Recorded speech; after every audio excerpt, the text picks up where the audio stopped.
do. Because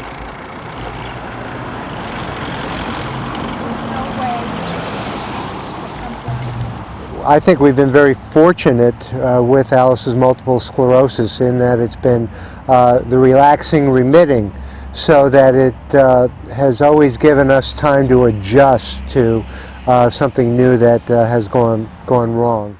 You know, I'm a rehabilitation counselor, and I will tell you, there's no way of preparing yourself for a change in your life. It happens, and then you have to go from there. And you don't know with MS what's going to happen to you. Multiple sclerosis is a disease of autoimmune disease.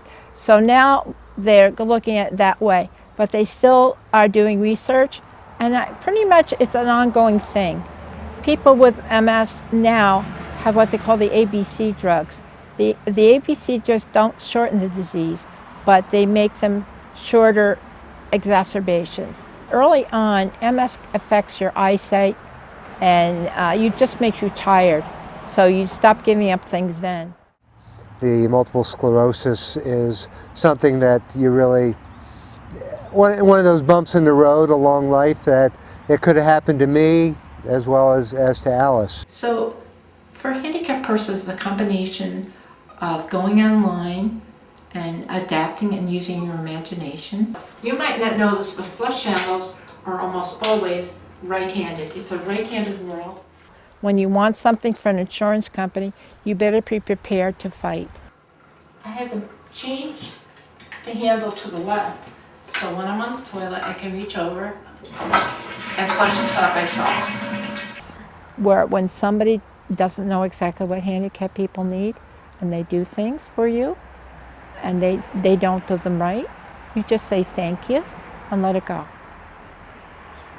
It's called politics, you know? The hard thing about being handicapped is not being handicapped, but getting people to help you, being able to pay them. That's the catch-22. Home health aides that work for an agency only make $11 an hour, but the agency gets $27. So $11 an hour is not a living wage in California. So that has to be changed. It's very difficult. You get somebody and then they might quit or they might move on to another job. So you're going to have to replace them. This week, I had the third of 3 home health aides who is going to be working for me. But I had to go through 2 other ones. Not that I fired them, I didn't. They were lovely people. They just felt that the job was not for them because I have to be transferred. And anytime you have to lift a body, it's entirely different. Once a person can't transfer themselves from the bed to the wheelchair, from one thing to another, then you're talking about somebody who has to help you. So then it's different. I depend on my dog a lot. Jada, over here. She's my home health aide, a dog skin. And she does a lot for me. She picks things up for me. And when I go shopping, I take her with me and I drop things and she picks them up. And if I drop my cell phone, she'll pick it up. Right, Jada? Yeah. Be careful, Jada, yeah. Okay. The dog will pick them up if I drop them, but she won't pick up anything stiff like this. She'll pick up by the shoelace. So she's really good in that way. We lost our son when he was 17 in a car accident, and there's nothing that can compare to that. We had 2 children after she was diagnosed. She was able to raise the children and play tennis, go skiing, and do a lot of things up until the children were teenagers, and she started losing the use of her legs at that point. Physically, which I used to do downhill skiing, cross-country skiing when I was in my 30s, and I played tennis, I played racquetball, and I don't do any of those things because I can't do them physically anymore. So when I had MS at first, I could still walk.